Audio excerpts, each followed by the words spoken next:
नमस्कार दोस्तों, फिर से एक बार स्वागत है आपके अपने पसंदीदा चैनल एसवी हिंदी कहानी पर। आज मैं आपके लिए लेकर आया हूं एक ऐसी रहस्यमय, प्रेरणादायक और दिल को छू लेने वाली कथा जिसे सुनने के बाद आप न सिर्फ लक्ष्मण रेखा के गुण रहस्य को समझ पाएंगे, बल्कि माता सीता के जीवन की वो 3 अमूल्य शिक्षाएं भी जानेंगे जो हर युग के लिए एक दीपक है।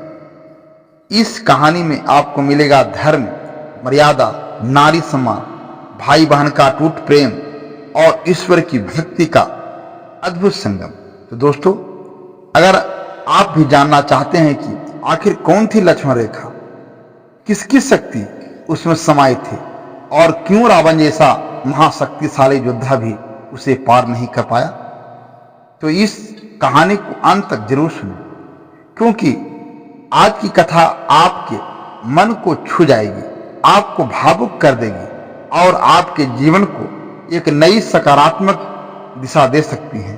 तो चलिए शुरू करते हैं आज की अलौकिक, अद्भुत और रोमांचक यात्रा। कई बार हम सोचते हैं कि एक साधारण सी रेखा जिसे लक्ष्मण ने खींचा था, उसमें ऐसी कौन सी शक्ति थी कि रावण जैसे महाशक्तिशाली योद्धा भी उसके आगे नतमस्तक हो गया। क्या यह केवल मिट्टी पर खींची गई लकीर थी या उसमें कोई दैविक ऊर्जा समाहित थी?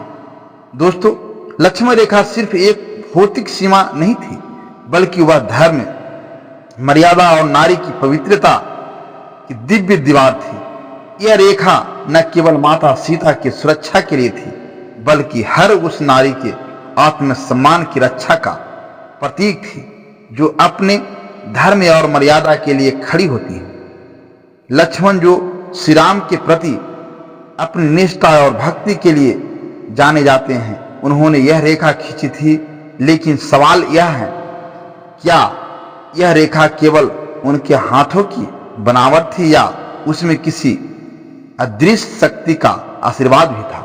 रामायण की गहराई में जाए तो पता चलता है कि जब धर्म और मर्यादा की रक्षा के लिए कोई सीमा खींची जाती है, तो उसमें स्वयं सृष्टि की शक्ति समाहित हो जाती है।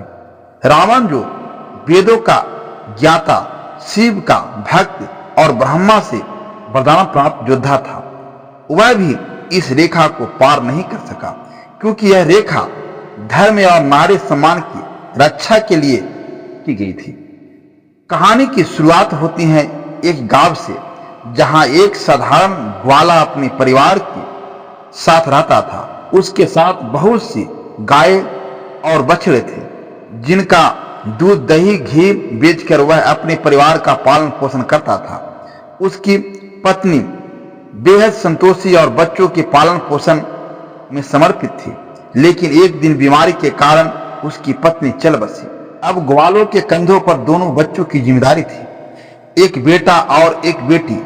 समय बीतता गया, बच्चों की उम्र बढ़ी, लेकिन पिता के लिए दोनों को संभालना कठिन होता गया।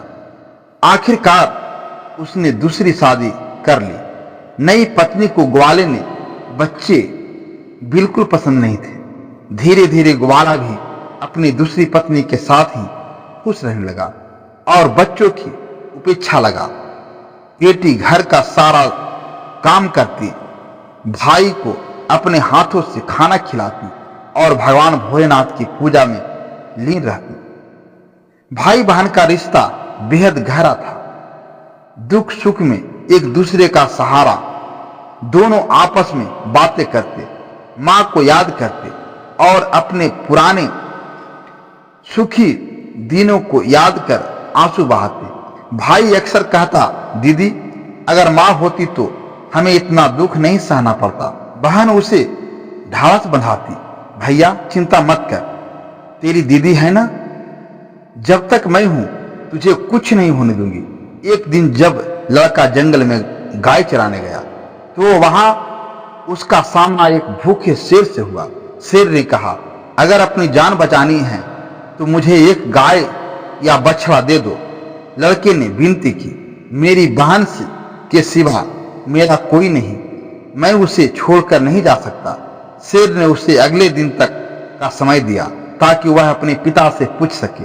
घर लौटकर लड़के ने पिता को सब बताया, लेकिन सौतीली माँ ने कह दिया, गाय बछड़े कीमती हैं, इन्हें मत देना, शेर चाहे तो तुम्हें ही खा ले। पिता ने भी बेटे की बात अनसुनी कर दी और उसे डांट दिया। लड़का दुखी मन से बहन के पास गया और सारी बात बताई। बहन ने भाई को समझाया, अगर गाय बची रही तो बछड़े फिर आ जाएंगे, लेकिन तेरा जीवन अनमोल है। उसने भाई को हिम्मत दी कि वह शेर को एक बछड़ा दे दे ताकि उसकी जान बच सके। अगले दिन लड़का शेर को एक बछड़ा दे आया। शाम को घर लौटने पर माता पिता ने उसे बुरी तरह से पीटा। बहन ने भाई की देखभाल की और उसे घर छोड़कर जाने को कहा ताकि वह सुरक्षित रहे। भाई ने बहन की कलाई में एक धागा बांधा और वादा किया कि जब भी मिलेंगे इसी निशानी से एक दूसरे को पहचानेंगे। रात में सौतीली माँ ने अपने पति से कहा, मुझे इस लड़के का मांस खाना है। पिता ने निर्दयता से बेटी की हत्या कर दी और उसका मांस पत्नी को दे दिया। बहन को भी खाने के लिए बुलाया गया, लेकिन थाली में भाई की अंगूठी देखकर वह सब समझ गई। वह रोती बिलखती नदी किनारे गई और भाई की उंगली नदी में प्रवाहित कर दी। तभी वह उंगली तोता बनकर उड़ गई और पेड़ पर जा बैठी। तोता ने बहन से कहा, मैं तेरा भाई हूँ, चिंता मत कर, मैं तेरे साथ हूँ। अब बहन बगीचे में जाकर तोते से मिलती, उससे बातें करती और भाई बहन का रिश्ता फिर से जीवित हो गया। रक्षाबंधन, गहनों की भेंट और सौतेली माँ का छल। रक्षाबंधन के दिन तोते ने बहन को गहने भेंट किए जो उसने लोहार और सुनार की मदद से जुटाए थे। लोहार ने तोते की दुख भरी कहानी सुनकर उसके लिए एक तेज कटार बनाई, जिसे तोते ने अपने पंखों में छिपा लिया। सुनार ने बहन के लिए सुंदर गहने बनाए, जिन्हें तोते ने अपनी गर्दन में पहन लिया और बाद में बहन को भेंट कर दिए। बहन बहुत खुश हुई, लेकिन जब सौतीली माँ ने उसे गहने पहने देखा तो वह जल भुन गई। उसने बहन को मारते हुए गहने छीन लिए और उसे ताने मारने लगी। अगले दिन सौतीली माँ जंगल में गई और तोते को पकड़ने की कोशिश की, लेकिन तोता उसकी पकड़ में नहीं आया। वह दिन भर कोशिश करती रही, लेकिन असफल रही। गुस्से में आकर उसने बहन पर और अत्याचार बढ़ा दिए। एक दिन जब माता पिता बहन को मार रहे थे तो तोता पेड़ पर बैठा सब देख रहा था। उसने अपने पंखों में छुपी कटार से माता पिता की आंखें में वार किया, जिससे वे अंधे हो गए। फिर उसने अपनी चोंचे से कटार उठाई और दोनों पर वार कर दिया। दोनों तड़प तड़प कर वहीं मर गए। तोता वहीं बहन से बोला, अब हम यहाँ नहीं रहेंगे। अगर यहाँ रहेंगे तो हमें अपने दुख याद आएगी और हम दुखी रहेंगे। बहन ने भी सहमति दी और दोनों एक मंदिर की ओर चल पड़े। मंदिर पहुंचकर दोनों भाई बहन भगवान भोलेनाथ और माता पार्वती की भक्ति में लीन हो गई।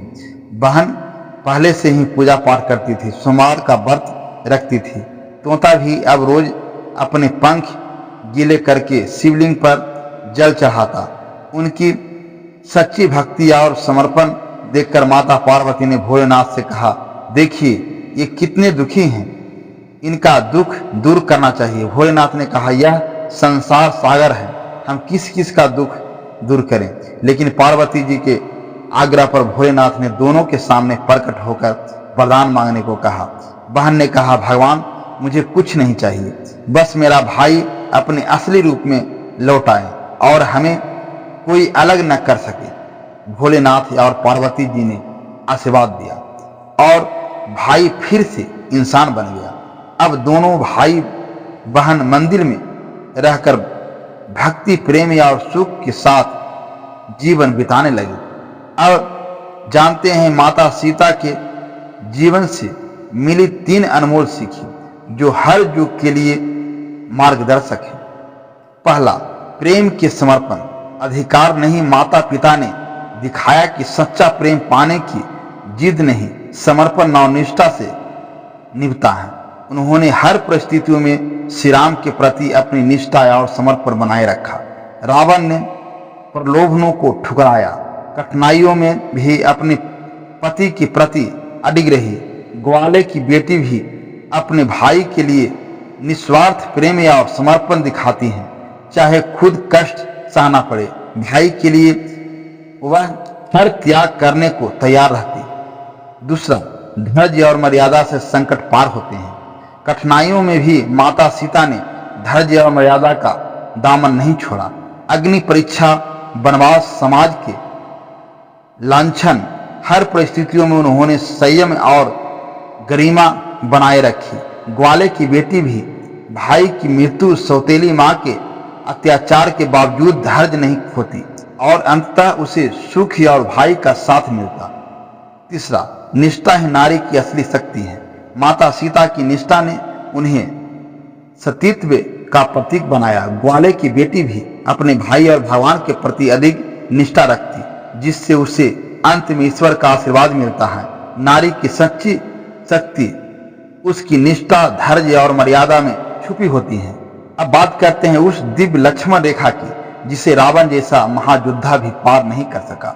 यह रेखा केवल मिट्टी की लकीर नहीं थी, बल्कि यह धर्म, नारी सम्मान और मर्यादा की वह अदृश्य दीवार थी, जिसमें समस्त सृष्टि की शक्ति समाहित थी। लक्ष्मण रेखा में माता सीता की पवित्रता, श्री राम की मर्यादा और लक्ष्मण की भक्ति का अद्भुत संगम था। यह रेखा बताती है कि जब भी कोई नारी अपने धर्म, मर्यादा और आत्म सम्मान की रक्षा के लिए खड़ी होती है, तो सृष्टि स्वयं उसकी रक्षा करती है। रावण के लिए यह रेखा एक चेतावनी थी कि अधर्म और न्याय कभी धर्म की सीमा को पार नहीं कर सकते। लक्ष्मण रेखा का महत्व आज भी उतना ही है जितना त्रेता युग में था।